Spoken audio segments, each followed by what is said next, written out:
കരുണയുടെ അവസാന മണിക്കൂർ എന്ന പുസ്തകത്തിലെ 9-ാമത്തെ മെസ്സേജിന്റെ 2-ാം ഭാഗം മുതൽ 11-ാമത്തെ മെസ്സേജ് വരെയാണ് ഇന്ന് നിങ്ങളുമായി പങ്കുവയ്ക്കുന്നത്. ചന്ദ്രനിലെ അടയാളം 2-ാം ഭാഗം. എൻ്റെ നാമത്തിലല്ലാതെ സംഭവിക്കുന്ന എല്ലാ അത്ഭുതങ്ങളെയും നിരസിക്കുക. അപ്രകാരം നിങ്ങൾ വഞ്ചനയ്ക്കെതിരെ ശക്തരായിത്തീരും.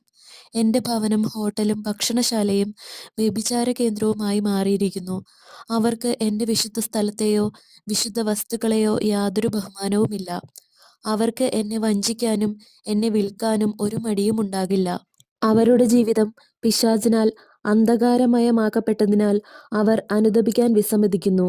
പുറമേ നിന്ന് എന്നെ പീഡിപ്പിച്ചതിനു ശേഷം അവർ സഭയുടെ ഉള്ളിൽ നിന്ന് എന്നെ പീഡിപ്പിക്കാൻ തുടങ്ങും. ഞാൻ സ്ഥാപിച്ച ഈ സഭ പതുക്കെ പതുക്കെ ഇല്ലാതാവുന്നു. എന്നാൽ ഞാൻ സ്നേഹിക്കുന്ന ചിലർ അപ്പോഴും അവശേഷിക്കുന്നുണ്ട്.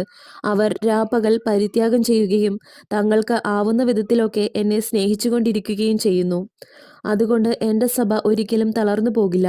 പീഡനം വർദ്ധിക്കുന്നതനുസരിച്ച് എൻ്റെ സഭ ആന്തരികമായി അനുദിനം കൂടുതൽ വളരും.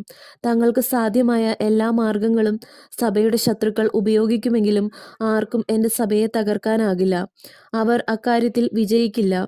നീതിസൂര്യൻ്റെ പ്രകാശത്തെ പ്രതിഫലിപ്പിക്കുന്ന ചന്ദ്രനാകുന്ന സഭ കഷ്ടപ്പാടുകളിലൂടെ കടന്നു പോകുമ്പോൾ കുറച്ചുകാലത്തേക്ക് ചന്ദ്രൻ രക്തമയമായതായി നിങ്ങൾ കാണും. കുറച്ചുനാൾ അത് ലോകത്തിന് വെളിച്ചം നൽകാതെയും ഇരിക്കും.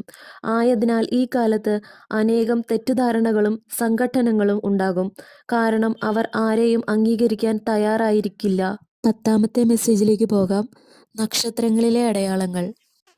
നക്ഷത്രങ്ങൾ ആകാശത്തിൽ നിന്ന് വീഴുമെന്ന് പറഞ്ഞതിൻ്റെ അർത്ഥം അനേകം ഗുരുക്കന്മാരും ഡോക്ടറേറ്റ് ഉള്ളവരും മിടുക്കന്മാരായ ദൈവശാസ്ത്രജ്ഞന്മാരുമൊക്കെ ആകാശത്തിൽ നിന്ന്, അതായത് വിശ്വാസത്തിൻ്റെ ഉയരങ്ങളിൽ നിന്ന് നിലംപതിക്കും എന്നതാണ്. ഇടർച്ചയ്ക്ക് ഇട നൽകുന്ന ദുഷ്ടജീവിതവും അനേകരുടെ പാപങ്ങളും മൂലമാണ് അത് സംഭവിക്കുന്നത്.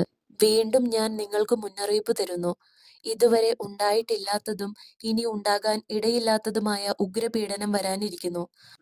ആ ദിവസങ്ങൾ പരിമിതപ്പെടുത്തിയിരുന്നില്ലെങ്കിൽ ഒരുവൻ പോലും രക്ഷപ്പെടുകയില്ലായിരുന്നു.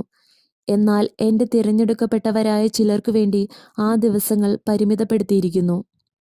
11-ാമത്തെ മെസ്സേജിലേക്ക് പോകാം. മഹാപീഡനത്തിൻ്റെ നാളുകൾ. ഇതാ ഞാൻ നിങ്ങൾക്ക് വീണ്ടും മുന്നറിയിപ്പ് തരുന്നു. ആ നാളുകളിൽ മനുഷ്യർ നോഹയുടെയും ലോത്തിൻ്റെയും കാലത്തെന്നതുപോലെ സാധാരണ മട്ടിൽ തങ്ങളുടെ ജീവിത വ്യാപാരങ്ങൾ നിർവഹിച്ചുകൊണ്ട് ജീവിക്കുകയായിരിക്കും.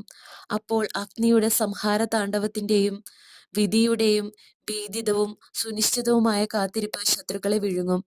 വിശുദ്ധ ഗ്രന്ഥം പറയുന്നത് പോലെ അഗ്നി അവിടുത്തെ മുൻപേ നീങ്ങുന്നു. അത് അവിടുത്തെ വൈരികളെ ദഹിപ്പിക്കുന്നു. അവിടുത്തെ മിന്നൽ പിണരുകൾ ലോകത്തെ പ്രകാശിപ്പിക്കുന്നു.